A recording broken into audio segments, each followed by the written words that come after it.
Sveiki atvykę į dar vieną video, taigi čia yra paskutinis 2024 metų video, taigi ir apžvelgsime, kas dabar įvyko, kas vyksta, kodėl rinka nejuda, kodėl rinka yra tokia kaip apmirus ir ko galima tikėtis kitais metais ir trumpalaikiai perspektyvoje, ko galima tikėtis jau sausio ir vasario mėnesiais. Taigi labai svarbus video, jeigu stebite, laikote kriptovaliutos arba norite išmokti, tai spauskite like, subscribe, nepraleiskite jokių video. Prisijunkite į mūsų nemokamą grupę arba pradėkite mokytis prekiauti, tai visi linkai yra aprašyme. Dabar yra neblogas būdas pradėti mokytis apie kriptovaliutas, taigi visi linkai yra apačioje ir iš karto einam prie reikalo. Taigi, kas vyko nuo praeito video, tai daug labai neįvyko, kaip žinote, pasikeitė makroekonominė situacija, prie kurios dar prieisime, kuris sukėlė visą šitą bitkoino korekciją. Matome, nors ši korekcija atrodo šiek tiek užsitęsusi, bet ji nėra didelė, tai yra maždaug apie 15%, bet toks faktas jums, kad vidutiniškai yra paskaičiuota, kad per bull runą, kad per praeitus bull runus bitkoino korekcijos dažniausiai būdavo kažkur nuo 15% iki 30%. Tai reiškia, jeigu mes keliautume iki 20% korekciją, tai būtų 85 tūkstančių kaina, o jeigu iki 30%, tai realiai sugrįžtume iki 75 tūkstančių. Ar tai yra šiuo metu labai realu? Aš manau, kad ne, bet ką noriu pasakyti, kad per bull runą nuo 15 iki 30% korekcijos yra normalios ir realiai taip ir būdavo istoriškai per praeitus bull runus. Taigi čia yra eilinė korekcija. Deja, makroekonominė situacija labai pasikeitė, apie ką mes ir aptarsime, ir dabar viskas nėra taip bullish, kaip buvo prieš tai, bet manau, kad tai irgi labai pasikeis. Taigi pažiūrim į bitkoiną. Tai jeigu mes atsidarysime Stochastic RSI, mes matome, kad Stochastic nusiresetino kažkur iki vidurio, tai reiškia prieš tai jau bitkoinas buvo labai overbought. Tai reiškia, buvo labai perkamas ir tiesiog rodė, kad jau čia yra gana stiprus signalas, kad jau bitkoino kaina yra per aukšta nei turėtų būti ir laikas korekcijai, ir iš tikrųjų taip ir buvo. Ir mes nusiresetinom netgi iki lygių, kurie buvo vasarą. Tai reiškia, štai čia matome, kad bitkoinas buvo kažkur ties 66 tūkstančiais ar kažkas tokio vasarą realiai. Ir mes dabar sugrįžome iki to pačio lygio, tai irgi dar yra vietos keliauti šiek tiek žemiau, bet jau nemanau. Aišku, vėlgi, dabar ką reikia stebėti, tai pirmas dalykas, tai indikatoriai jau po truputį rodo, kad jau bitkoinas yra labai stipriai, kaip sakant, nusiresetinės iš tų aukštų lygių, kurie jau rodo, kad laikas buvo korekcijai. Dabar mes jau esame, mano nuomonė, link korekcijos galo. Bet štai šis lygis yra labai svarbus. Matote, kad jis labai puikiai laiko, čia yra lygis kažkur ties 92 tūkstančiais.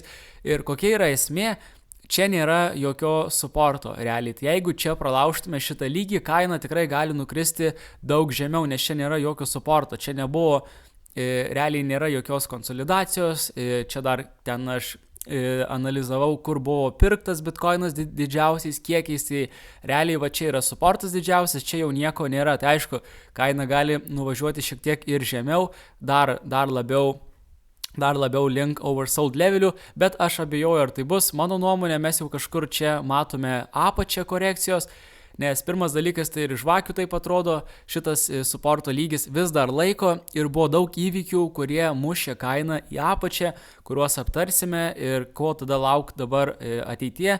Tai irgi, jeigu pažiūrint į S&P, tai vėlgi reikia prisiminti, kad dabar yra švenčių laikotarpis ir pirmas dalykas, tai Amerikoje, kas yra labai svarbu, kad visos įmonės, institucijos tvarkosi savo balance sheetus, savo popierius ir taip toliau, ir labai yra sumažėjęs liquidity, tai reiškia pinigai rinkoje, nes visi nori tiesiog labai šiuo metu, tokiu gruodžio mėnesiais, labai daug pinigų palieka rinką, ne tik iš retailo, iš žmonių, kurie tiesiog paprasčiausiai atostogauja arba perka kažką kito, ruošiasi kalėdom, ruošiasi naujam metam ir taip toliau, bet ir įmonės lygiai taip pat užbaiginėja savo metus Amerikoje, tvarkosi savo balance sheetus ir panašiai, ir tokiu metu dažniausiai beveik nebūna pinigų rinkoje, ir taip dabar ir ne tik pinigų, bet ir judesio rinkoje.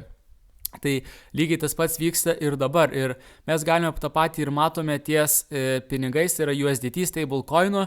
Tai žinote, kad kai eina, pavyzdžiui, matote, kiek buvo daug pinigų ateidinėjo į rinką USDT, tai reiškia, čia būdavo, kad tarkim, nuo 120 milijardų iki 100, tai reiškia kažkur 3 milijardus ten vos ne per savaitę, tada dar daugiau matosi, dar daugiau ir dar daugiau.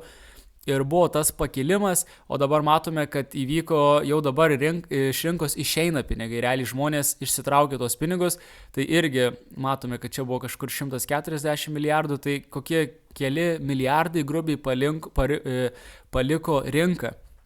Tai irgi tam yra daug priežasčių, turbūt viena didžiausių priežasčių, tai yra tiesiog paprasčiausiai dabar yra toks metas.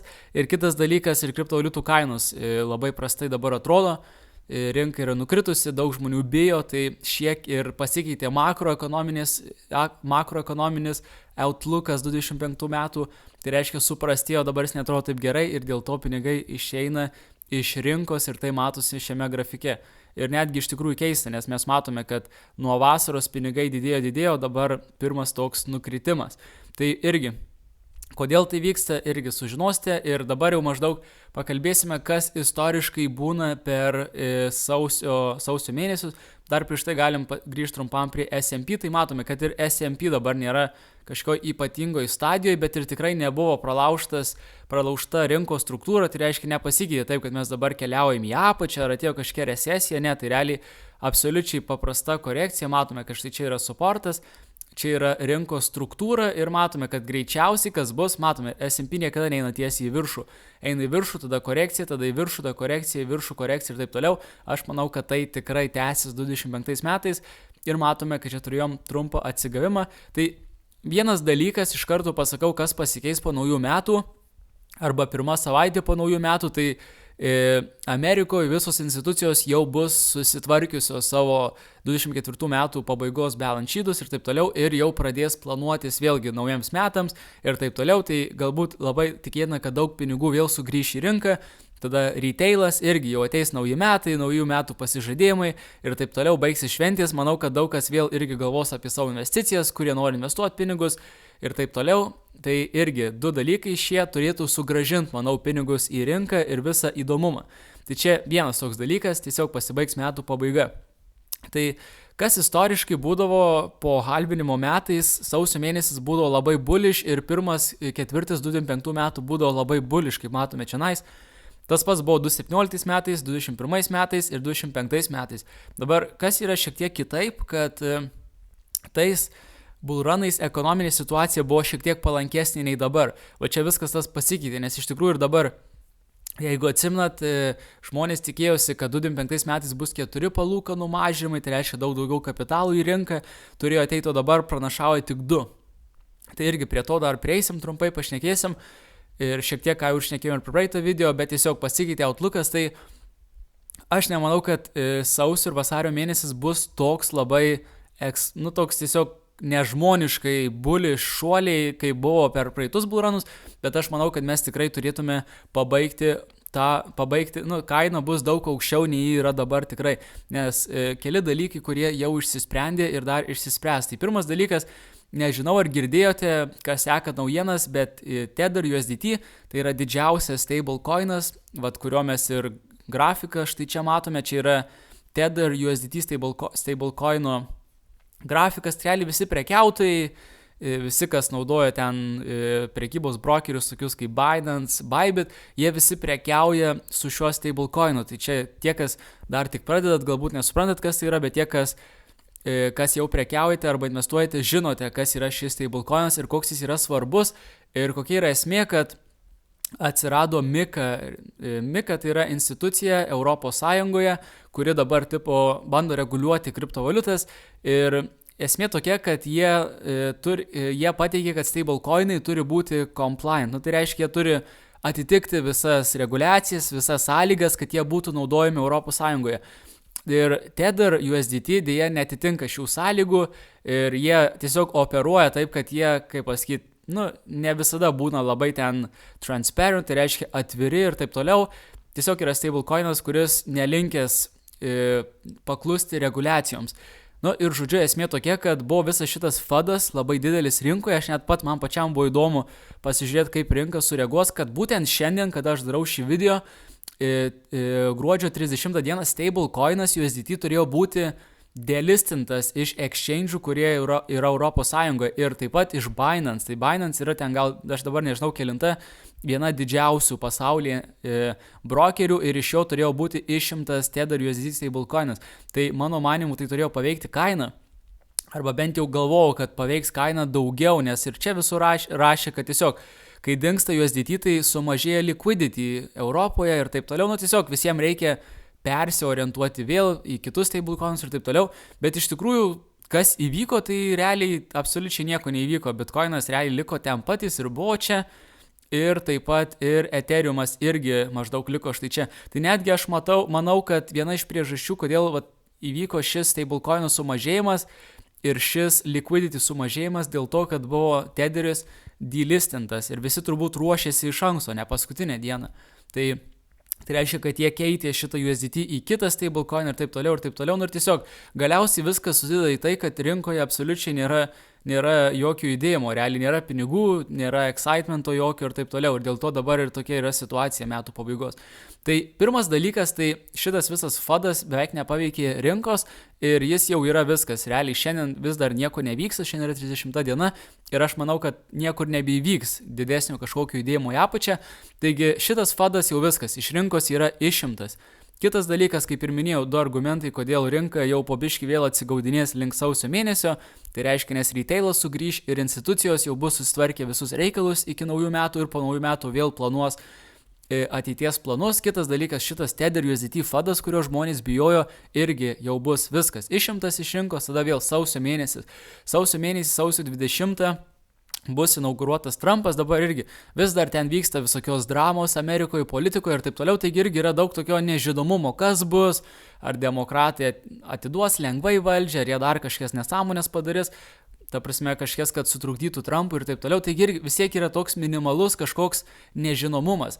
Ir kai jau inauguruos Trumpą, tai vėlgi bus bullish rinkai, nes jau ateis į valdžią jisai ir taip toliau, ir jis pakeis tuos žmonės, kurie irgi yra pro kripto. Tai tas, kažkada aš šnekėjau per video apie svarbiausias pozicijos Amerikoje ir kiek jų dabar bus su pro kripto žmonėmis, tai reiškia visi tie žmonės irgi ateis apie sausio 20 dieną. Tai šitas dar dalykas pasikeis link sausio mėnesio ir irgi. Tai ir kitas dalykas, kas irgi pasikeis sausio mėnesį, tai dabar dar viena problema, dar vienas nežinomumas, kuris yra rinkoje, tai yra Amerikos debt ceiling, tai išsiverstų kaip vos ne skolos lubos. Tai reiškia, žinote, kad amerikiečiai pastoviai spausdina pinigus ir tai tada gaunasi kaip jų skola.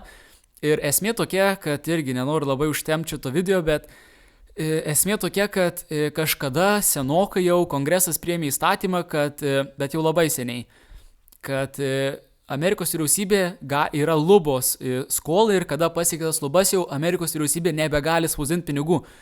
Bet realybė yra tokia, kad tai neįmanoma, nes tiesiog, irgi esmė tokia, kad jeigu labai viskas supaprastinus, Amerika negali nespausdinti pinigų, tai yra neįmanoma, nes jie išleidžia išlaidom daug daugiau, nei jie gauna iš mokesčių pinigų ir visą tą skirtumą jie prispausdina tiesiog pinigais. Ir jeigu tai dabar pasikeistų, tai bankrutuotų Amerika ir sužlugtų visą ekonomiką. Tai jie negali to pakeisti, jie gali sumažinti greitį skolos, bet negali to pakeisti. Ir šitas debt ceiling buvo priimtas ir jį pastoviai kongresas nukeldinėja vis. Pasiekė tą viršų ir jie žino, kad jie negali nebespausdinti, jie nukelia ir dabar antrą dieną bus vėlgi pasibaigs tas nukėlimas ir antrą dieną vėlgi sugrįž tos lubos ir esmė tokia, kad kai sugrįž tos lubos, Amerika turės kažkur tik tais per sausio mėnesį vėlgi kongrese išspręs šitą reikalą. Jie turės arba tas lubas visai panaikinti, arba vėl nukelt kokiais 7 metais toliau. Nes esmė tokia, kad jie tada negalės išsimokėti niekur. Tai šitas dalykas irgi yra labai svarbus, nes jeigu jie to nepadarys, tai trumpalaikiai perspektyvoje ekonomikai bus labai labai blogai, tai gali sudisruptinti angliškai visą ekonomiką. Tai reiškia tokius, labai neigiamai paveiktą ekonomiką, jeigu nespės jie laiku tvarkytis. Bet kai jie susitvarkys šitą reikalą, tai čia irgi yra didelis toks kaip rimtas nežinomumas, čia jau ne FUDas, kaip dėl Tetherio čia yra rimtas nežinomumas, toks nežinomybė rinkoje, ar jie viskas spės susitvarkyti ir kai jie susitvarkys šitą reikalą, vėl daugiau ateis pinigų į rinką, vėl Amerika galės laisvai spausdinti pinigus ir taip toliau ir tai realiai, kai sutvarkys šitą reikalą, tai vėl bus galiausiai bullish dalykas rinkai. Tai irgi dar vienas nežinomumas iki sausio mėnesio ir šitie nežinomumai visi yra blogai rinkai, nes pavyzdžiui, buvo šitas Tederio fadas, buvo dėl Trumpo nežinomumas, dėl lubų šitų nežinomumas, nes neaišku, kaip Amerika sutvarkys, bet kai bus viskas išspręsta, kai bus šitas aišku, kai sugrįž pinigai į rinką, aš manau, kad galiausiai vėlgi sausio mėnesis, vasario, kovo mėnesis bus tikrai labai bullish ir mes tikrai atsidursime aukščiau nei esame dabar, nes tiesiog bus visi šitie neaiškumai iš rinkos bus išimti.